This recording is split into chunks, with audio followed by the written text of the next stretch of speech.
అండి, welcome back to my channel Sony Subbu vlogs. ఈ రోజు రెసిపీ వచ్చేసి 90s కిడ్స్ కి బాగా తెలిసిన కొబ్బరి మిఠాయి అండి. సో చూసారు కదా, చాలా టేస్టీగా ఉంటుంది. మీలో ఎంతమందికి కొబ్బరి మిఠాయి తెలుసో కమెంట్ బాక్స్ లో కమెంట్ చేయండి. ఇంకా మనం లేట్ చేయకుండా వీడియోలోకి అయితే వెళ్ళిపోదాం.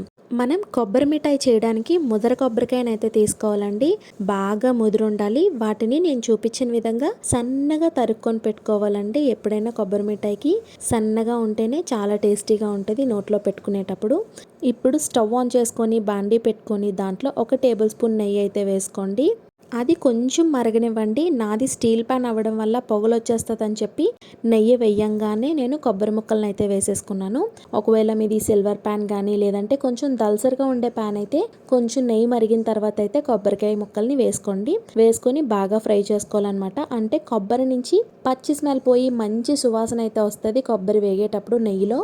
ఇలా వేపుకున్న కొబ్బరిలో మనం షుగర్ అయితే వేసుకోవాలి. పంచదారని అయితే వేసుకోవాలండి. కొంచెం పంచదారని ఎక్కువగానే వేసుకోండి.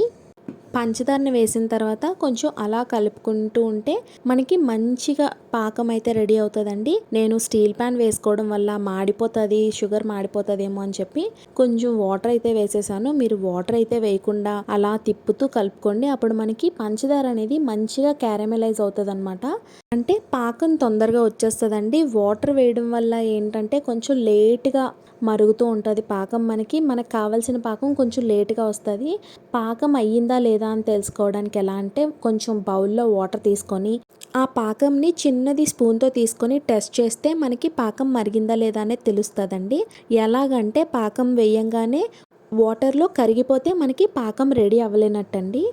ఇప్పుడు కొంచెం దగ్గర పడుతుంది అనేటప్పుడు కొంచెం యాలకుల పొడి, ఇలాచి పౌడర్ అయితే వేసుకొని బాగా తిప్పుకొని మళ్ళీ ఒకసారి టెస్ట్ చేసుకుందాము. ఒక చిన్న బౌల్తో వాటర్ తీసుకొని అదే స్పూన్తో మళ్ళీ ఒకసారి చూస్తే నాకైతే ఉండ అవుతుంది అనమాట. గట్టిగా అవుతుంది వేయంగానే, వాటర్లో వేయంగానే. చూసారు కదా, అలా అయ్యంగానే మనం స్టవ్ ఆఫ్ చేసుకొని ఒక ప్లేట్కి ఆయిల్ రాసుకొని అయితే పెట్టుకోవాలి. ఆయిల్ అయితే ఆయిల్, నెయ్యి అయితే రాసుకొని పక్కన పెట్టుకోండి.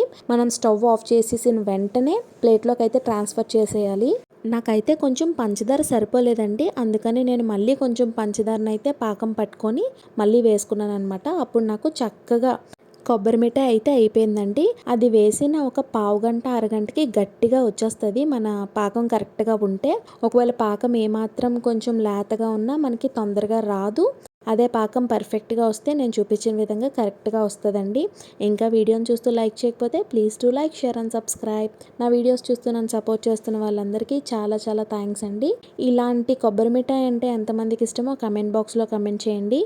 మళ్ళీ చెప్తున్నానండి, పాకం ఎప్పుడైనా కొంచెం గట్టిగానే రావాలి. ఎంత గట్టిగా ఉంటే అంత టేస్టీగా ఉంటుంది. చూసారు కదండి నాకు ఎంత చక్కగా వచ్చిందో. Bye bye.